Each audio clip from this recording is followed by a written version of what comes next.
In the 1930s, my great-grandfather had just been released from prison for making moonshine, and he needed a job to support his family. Luckily, a mining company had recently moved to town and was looking for employees. The new company was a little controversial. Some people didn't think the mountain should be disturbed, but others believed that finding coal was necessary and profitable. The mining company was looking for young men for the blasting crew. The job was incredibly dangerous. The crew would drop black powder or dynamite into the seams of the mountain to create a hole.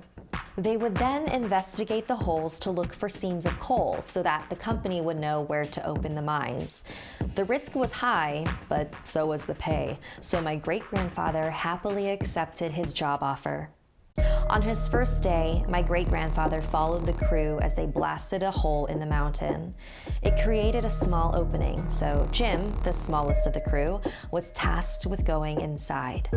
They tied the rope to his waist, and he slowly and carefully crawled into the hole. My great-grandfather was holding and feeding him the rope at the other end.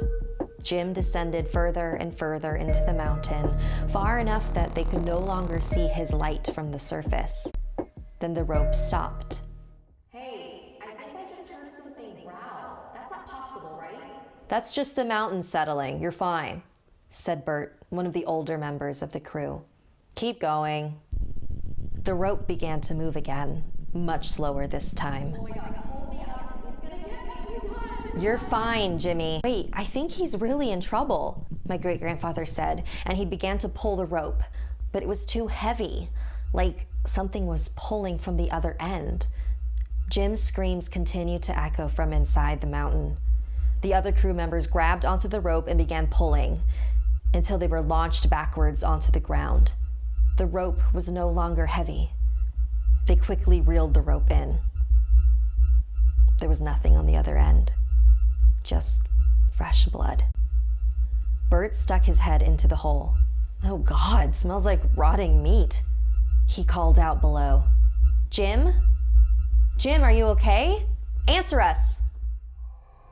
A deep, bellowing growl responded. Then the sound of digging, growing louder and louder.